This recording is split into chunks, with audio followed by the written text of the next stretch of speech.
After several years of entrepreneurship, I've learned two things that need to be protected above all other things. That's my reputation and my time. And cannabis has a unique way of potentially destroying both of those things. And that's what I'm going to talk a little bit about in today's video. Now, if you wind up enjoying the content, please be sure to check out the links in the pinned comment in the video description to learn about our free and paid resources designed to help you quit using cannabis. First, I want to talk about your reputation, and I want to start by saying a disclaimer. I don't at all agree with this, and I'm actually very supportive of pro-cannabis influencers who are trying to remove the stigma surrounding the use of cannabis, because when we have a stigma associated with a substance, it creates shame, it creates guilt, and it potentially prevents people from using cannabis who may actually benefit from it. People who are using it instead of using opioids. People who are using cannabis instead of using Xanax, right? There's numerous cases where cannabis may be beneficial. So I just want to make it clear that I don't support necessarily what I'm about to say, but this is the reality that you are currently living in. Cannabis can ruin your reputation, and I'm going to give you an example as to why that is. A few years back, I was purchasing a whole home generator for my house, and I interviewed several different companies when it came to the installation of this generator. And I narrowed it down to two companies based on price, Google reviews, and reliability. And in each scenario, the owner of the company came out to my house to give me a quote for the generator. Company number one came over, and I'm pretty certain this person had just smoked up in their car before they came in. And when they walked into my house, my entire home reeked of cannabis. My wife was exposed to the smell. My child was exposed to the smell. And the person was pretty put together. Maybe could have been a little more put together, but pretty put together. And they were professional. They walked me through some things. They showed me some stuff.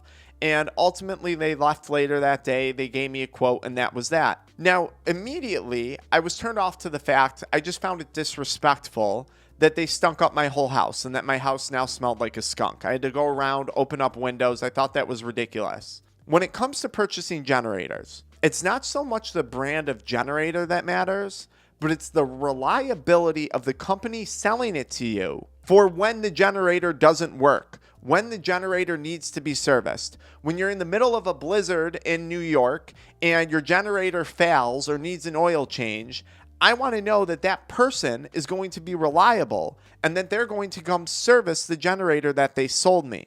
And whether or not this is true, because of the cannabis use, I immediately gave that person a few pegs down with regard to reliability. Because I'm thinking, am I going to call you at 1 a.m. when my generator isn't working? And are you going to be too stoned to come over?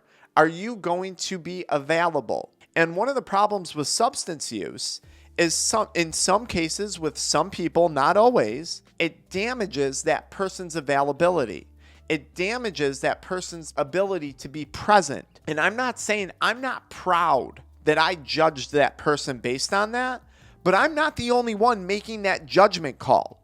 If you're going into business meetings and you're clearly high, if you're going into scenarios that revolve around your professional life and you are clearly under the influence of a substance, you are going to be judged. You are going to be discriminated against. If I were you, I'd want to reduce that liability as much as possible. Now, look, I get it. Someone could be going into a business meeting off of Xanax or off of Valium or hungover still from 2 days before. And I may not know that about the person. And it's not necessarily my place to know that about the person. But this is just the reality of cannabis and some of its apparent outward effects on reputation. That person's reputation was damaged. I went through the same thing when I was looking for a nanny for our child. I said 2 rules: don't smoke in here, don't vape in here. I don't care what you do on your own time. Don't vape in my house. Sure enough, one of the first nannies we have, she knows we have cameras everywhere. We catch her vaping in the house. Fired. You're fired. told you, now not only are you fired, but your reputation is completely tarnished and damaged with me. I have no trust in you anymore as a person. Job is gone. Once you destroy your reputation, it is very, very, very hard to build it back.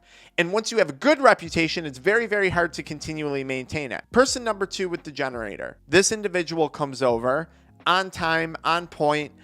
They have very, very organized systems when it comes to, they're texting me that they're on the way. They're giving me an estimated time of arrival. The individual is extremely professional, puts the sale together right in front of me, emphasizes the reliability of not only themselves, but their service department, explains to me that they have over 300 employees ready at any given moment to service these generators, provides me with emergency numbers that go directly to the owners of the company in case I'm not getting a response. The person was extraordinarily well dressed, very, very, very put together with regard to self-care, good shape, cleanliness, not all scruffy looking, stuff like that. And I immediately judged that person based on that. I said to myself, this appears to be a very reliable individual. And price-wise, they were slightly more expensive than the other company was for the generator. Ironically enough, I chose the company that was not coming into my house smelling like cannabis. And the install of the generator was totally botched. They actually installed the wrong generator on my house. That generator was replaced with a new one.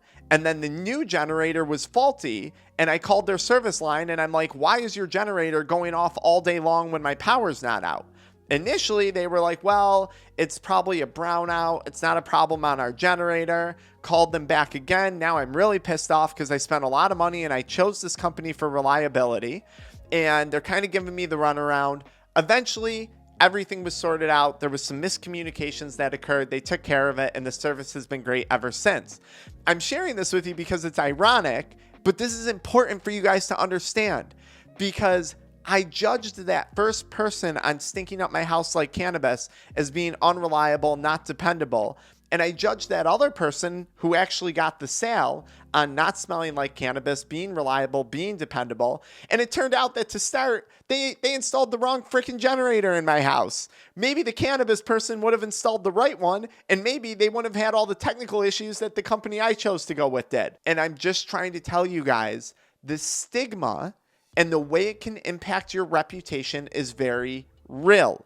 This is human nature, that we are going to judge others based on our preconceived notions of that person. And cannabis is going to come with a certain degree of judgment regarding your reputation. When I started this channel, everyone told me, Dr. Frank, you're a figure in your community. Do not talk about your addiction. Do not put this content on social media. But I understood that there's a lot of people like me who are concerned about their reputation, who are deeply struggling with addiction, who want to stop, and they're too embarrassed to share that with others because they're a doctor, they're a lawyer, they're a judge, they're a political figure, they're a celebrity. I understand that, and we work with all those calibers of individuals on our channel and in our coaching programs. That's why we tout complete privacy, no groups, one-on-one, nothing's recorded, all that stuff. That's why our programs do well. But I knew I had to put this content out there, and I wasn't worried about my reputation because I wasn't talking about how I'm a pro-cannabis influencer and how I'm high all day long.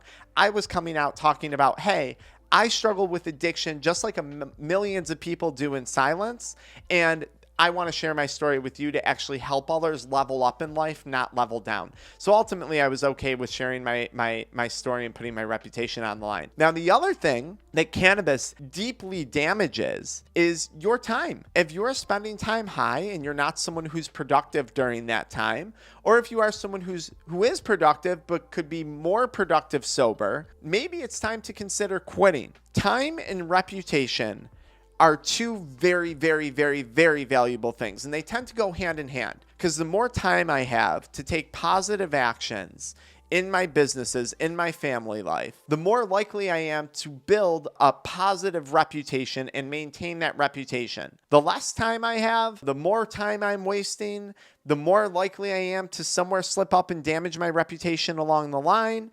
And then it's going to just be harder and harder and harder to ever build that back up. So if you value your reputation and you're considering quitting cannabis, maybe this is the motivation that you need to do so. If you value your time and you know that you're worth more because your time is worth more, maybe this is the time to quit using cannabis. Maybe that's the motivation to do so. And look, the same goes for alcohol too, right? I work with attorneys in my chiropractic profession regarding workers' comp cases and car accident cases. If I'm meeting with an attorney and we're at a dinner and they're driving home drunk, which I've seen many, many times, I'm not going to do business with that attorney. I don't know if they're going to be available to answer the phone when the patient that I refer to them for their legal needs regarding their comp or their car accident case, I don't know if they're going to be answering the phone drunk while driving on their way home from dinner, trying to take care of my patient referral. Their reputation was damaged in that moment with me. And again, I don't judge anyone. That is just human nature. As compared to the attorney that's not drunk, that's, maybe having a drink, but mostly sober, that's very, very put together, not sloppy with their alcohol intake, I am much more likely to refer my patient to that individual because I have a lot more faith in that attorney. That's not to say that alcoholics and people who drink can't get things done. I've talked to many big business individuals who do nothing but smoke weed and drink all day long and have still accumulated massive amounts of success because they were capable of taking action despite addiction throughout that process. And there's tons of examples of that. But I am saying that it stands the risk of damaging your reputation, and that could be resulting in missed business opportunities, missed relationship opportunities. You might be a wonderful, amazing person, but if other people don't see that because all they see is the superficial side effects of addiction, that is going to damage you, and that is almost impossible to repair. So if you need help quitting, we have one-on-one coaching sessions, and you can find a link to those in the pinned comment or the links in the video description. We also sell a product specifically designed to help people struggling with addiction. It's Kick It, Crave Less chewing gum. It's our product. It's my reputation on the line with this product. It contains KSM-66 ashwagandha and N-acetylcysteine. KSM-66 ashwagandha helps to reduce stress and anxiety, and it helps to increase a person's tolerance for stress, which is great if you're a business person. N-acetylcysteine helps to reduce cravings and brain fog symptoms. This is great for people who are quitting alcohol, quitting cannabis, quitting smoking, quitting nicotine products. You can use it to quit, or you can use it to cut down. We sell it in a 30 count bottle, which is like a trial. That's a 2-week serving size. We sell a 90 count bottle, which is a month supply. It takes about 90 days to rebalance dopamine after you've quit substances. And then we sell our gold standard, our 3-month pack, which is 3 90 count bottles, which is going to bring you up to 90 days, which is the gold standard for changing habits and quitting substances. So check that supplement out, or check out our one-on-one coaching programs. I'd be happy to speak to you. 100% private, 100% money back guarantee if you're not happy with our coaching. Until next time.